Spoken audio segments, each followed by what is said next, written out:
Hey, so West Texas versus South Texas. Let's talk about it.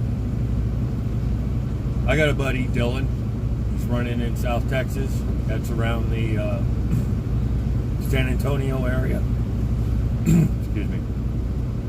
And I'm in West Texas, of course. So it's Sunday, the 18th of August, my wedding anniversary. Congratulations to my wife. And I've been keeping up with him. He's been keeping up with me. We're both at about 11. Well, I'm at 11 loads this week. He's at 9, probably 10 by now. It's late in the day. It's about 6 o'clock.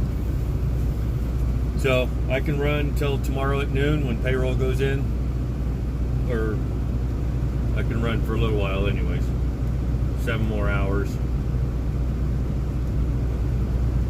Sorry about that. I had to change my clock to off duty and the Texas clock that freezes it, so I still got 7 hours of drive time.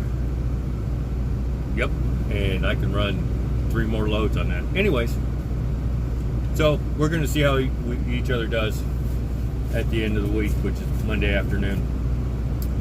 The only difference I see from West Texas to South Texas is South Texas, you're running in the San Antonio area. I mean, right in San Antonio.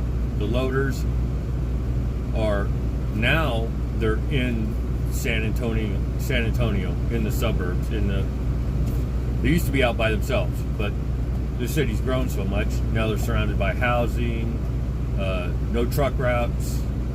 Some of the loaders, there's only one way to get to them. You have to follow a specific route to get to them. And if you don't, you end up on no truck routes through residential areas, and you'll get tickets for that. Trucks get tickets for them all the time.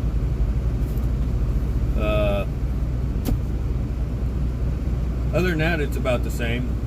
I don't know. I think our loads out in West Texas pay a little bit more, but they might be a little bit longer, by about 30 or 40 miles. So they pay maybe $30 more. I don't know. We'll see. I'll compare with Dylan and see what we come up with at the end of the week, and I'll let you know. So, this morning. So Atlas Sands in Monahans in West Texas. Huge loader. They load anywhere from 400 to 450 trucks a day, a 24-hour period. How do I know that? Because I asked them. So they're a big loader. I went there this morning, picked up the load of sand, 48,000 pounds, and told the guy in the box, gave him my PO number, said I need 2 drops, right? Because I planned on getting on the interstate and running the interstate down to Big Springs and then go north. And there's a weigh station there, and they're open all the time. And I don't want any more overweight tickets. So I said 2 drops, and he says, all right, how do you want it split? I said 35,000 in the middle and 13,000 in the back. Good to go. Pull up to the silo. Mind you, it's all automated now at this point. Pull up to the silo, pull in the silo, pull just onto the silo, get the red light to stop, so they take my front axle weights. Light turns green, I pull on until it turns red, I stop. Set my brakes, I wait, and I see the 3rd green light where the ticket box is come green. I'm like, oh shit. And then the light right in front of me turns a solid green. I'm like, son of a bitch. I know that means they put it all in the middle. If they didn't put it all in the middle and they wanted me to pull up for a second drop, the light at the box where I get my tickets would stay red, and the light in front of me would just flash green, telling me to pull forward slowly. It didn't flash green, turned solid green. I'm like, son of a... So, right away, I already knew that I was loaded in the center. And when you're loaded just in the middle hatch, you are overweight on your drives by thousands of pounds. And that's a very expensive ticket, $300-400. So, knowing that, I'm like, well, I can't take the interstate now. So I knew the route the other way around from the other Atlas Sands and Kermit. It was just like an extra 20 miles up to Kermit and then across So, I mean, it's no big deal, but you gotta know. And you can't be ignorant to the fact that when that happens, there's nothing you can do about it. There's nothing. You can't move the sand around. You can't slide your tandems. They don't slide. You can't adjust your fifth wheel plate. It doesn't help. Doesn't do anything. You're overweight on your drives. And if you get pulled into the weigh station, you'll be overweight on your drives. You pay that ticket. The company doesn't pay it. You pay it.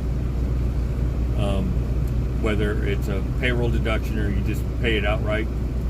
And if you do get that ticket, you'll have safety video. You'll be put on safety hold, and you'll have safety videos to watch, about 20 of them. And they're ridiculous. They got nothing to do with being overweight. Or even, they don't even tell you how you got overweight in the safety videos. From what I've heard, I've talked to guys that got that ticket.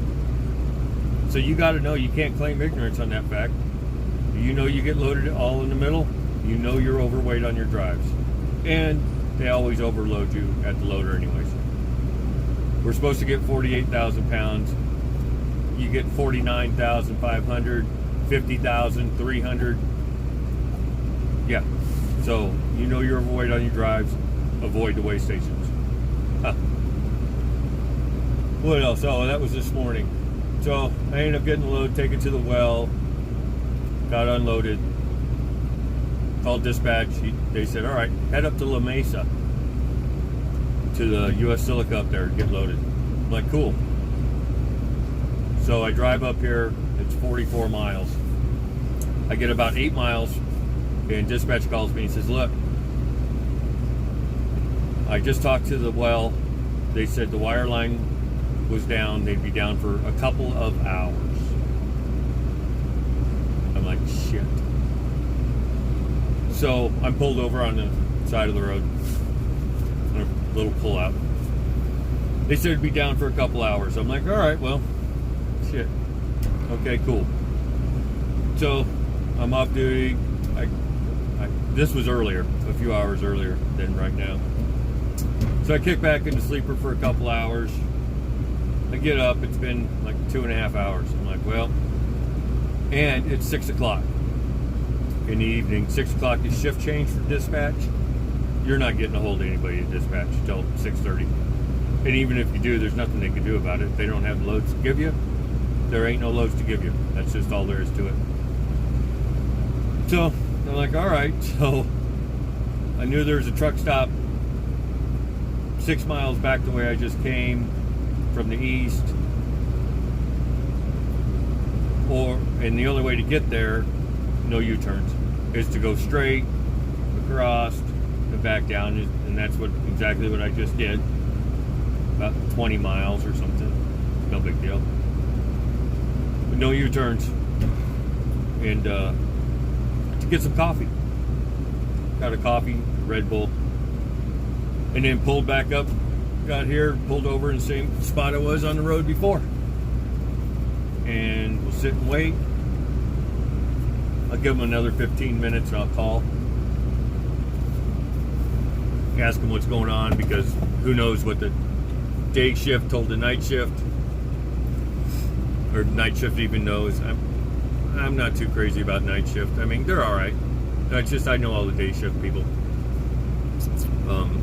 But the night shift people are just as good as the day shift people. They're just doing their job. So let's see, what else is there? Oh, my God. Here's another good piece of advice for you. When you're unloading at the well, you're standing outside next to the trailer watching your pressure gauges. And you'll know this once you operate the trailer. There's a blow-down valve. The blow-down valve lets all the pressure out of the tank, the trailer tank, releases all the pressure, right? It's a big pipe, and it's a huge volume of air. So when you're unloading, if you're smart, you will not stand next to your trailer when it's parked next to another trailer on the other side next to it, so you're in between two trailers. You won't stand halfway down your trailer. That's a bad place to stand, and I'll tell you why. Because guys that don't know or don't give a shit when they're done unloading, or even when they're loading and their tank gets overpressurized, they'll release the pressure in their tank by opening the blowdown valve all the way, all at once. And it's such a huge volume of air under pressure. When it comes out, and it points right at the ground, it creates a cloud of dust. You can't see your hand in front of your face. And if you're standing between the two trailers about halfway back, you're going to get blown out with dust. And I see our guys doing that shit all the time. Or when they're unloading to relieve all the pressure in the tank before they unhook their hoses, they'll just open the blowdown valve all the way. And the well sites are so dusty from the trucks running over the ground, the caliche, and just grinding it up into this fine talcum powder. They release all that air, and it creates a cloud of dust. And I'm not kidding you. You can't see your hand in front of your face during the day. So if you're smart, stand by the door of your truck and just look back at the gauges. That's a really good piece of advice. Or else you're going to want to go over there and punch that guy in the face for doing that. But don't do that. Unless there's nobody around. Nah, don't do that. But I'll tell you how you avoid doing that to somebody else. Because you need to get the pressure out of the tank before you unhook your hoses when you're done. When you're done unloading, when the last pod on your trailer is empty, if you just leave the valve open and let the blower run, it will suck all the pressure out of the tank and blow it all into the silo. And your pressure gauges will just go from 12 or 14, they'll just go down to 0. With the blower running, valve open on the product line, underneath the trailer, just let the blower run. It'll take all the pressure out of the tank, and then that way you don't have to release all that pressure out of the tank and blow the guy out next to you. Because that is just a terrible thing to do. But, unless your trainer tells you that or somebody tells you that, you're not going to know until you do it. And some guy like me comes around the fucking corner with your throat in his hands, only for a second. I'll let you go. Jeez. But really, try not to do that. And if you do that, it is what it is. But at least, ask, man. Ask questions. I don't make up the stuff I tell you guys out here. Either I learned it, or I was taught it, or I asked questions and was informed about it. You need to ask questions. Dude, you don't know it all. These guys out here, they think they know it all. They know it all, man. They've done 5 loads with their trainer. They fucking know it all. Can't tell them shit. They don't want to hear shit. They don't want to listen to you. They don't even care. They think they know it all. They don't know shit. They barely know how to drive. Barely. Let alone how to act on the well, how to unload your trailers without getting strangled. But I'm just saying, man, ask questions. Talk to other drivers. Help other drivers out, even if they're not Stevens drivers. Doesn't hurt to help a guy out, man. Them hoses are heavy. Sometimes you got to drag 50 or 60 feet of hose and hook them up. That shit's a pain in the ass. Help them out. Don't be a dick. They help you out. You help them out. It just makes everybody's job a little bit easier. That's all I'm saying. Since I got time to say, since I'm sitting here waiting. But, also West Texas, they grow a ton of cotton.